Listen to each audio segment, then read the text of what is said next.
Hello, everyone. I pray everyone is having a very blessed day so far. So, today I wanted to get back to my travel vlogging and I wanted to share about something that has been near and dear to my heart regarding travel and tourism. So, very often I have done a lot of things by myself. And I've had quite a few people come to me and say, "How do you manage to do that? Like, how do you go to a restaurant by yourself? And how do you travel alone? Like, aren't you afraid?" And all kinds of things. So I wanted to talk a little bit about that because I'm sure that there are many of you out there who would like to do like a solo trip or go to a restaurant or an activity by yourself, but may have some concerns about it. I will tell you that when I've been going to restaurants by myself for a good number of years, I mean, I'm in my 50s, and I'd say I've been doing a lot of things alone since I was in my 20s. so, and it's number one, I am an introvert by nature. And also it's peaceful for me, and not that I don't mind going out with family or friends. It's just that there's something about going to a place by yourself and just having your solitude. And pretty much the times that I go to a restaurant or a cafe or a diner, wherever, I will bring a book with me. I'm an avid reader. I always got to have a book going in my life, and I'll tell you, it's a wonderful thing. And for those of you who maybe haven't tried that, it's definitely worth doing because it's one of the most peaceful things that I do for myself and with my self care. And it's interesting because one particular restaurant that I go to, they've known me for years and they affectionately refer to me as the book lady. I mean, they know my name and everything, but I mean, they're used to me coming in with a book. And a couple times I went without a book and they're like, "Hey, you don't have a book today." so, but I mean, when I go by myself too, it also gives me an opportunity to really take in the space that I'm in, the building that I'm in, to talk with the people.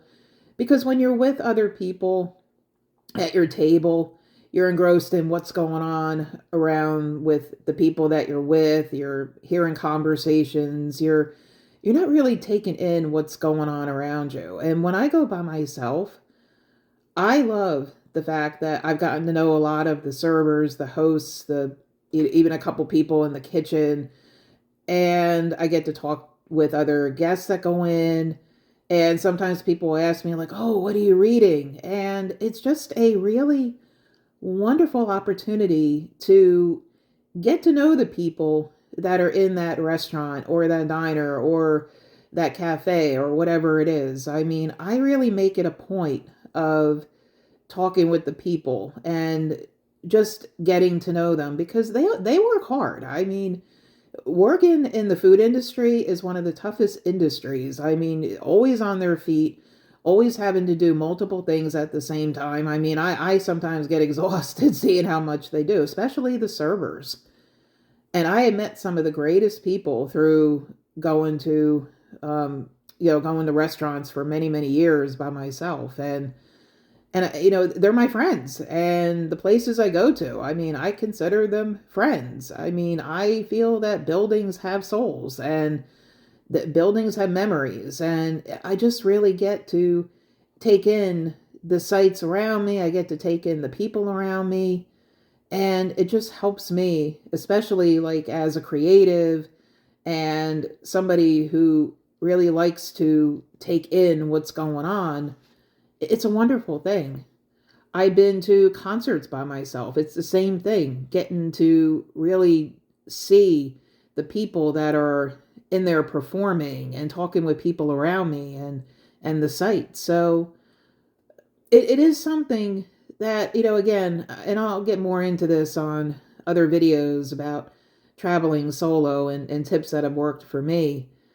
But definitely just going to, and you can start somewhere small. I mean, you don't have to do like a huge, big, giant restaurant to do it for the first time. I mean, unless you'd like to, but I mean, do a little coffee cafe, go to a pizza place. I mean, that's another place I like going to, and, or a diner, or just somewhere to, next time you're in there by yourself, just take it all in and talk with the people, talk with the workers. I mean, it's a really wonderful experience, and bring a book or a newspaper or something. I mean, it really is an amazing form of self-care.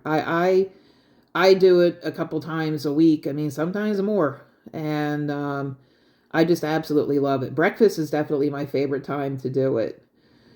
So anyway, I would love that this helped people, and let me know if you have any comments or any questions, but it's definitely something that is to be experienced. All right, my friends, have a wonderful day.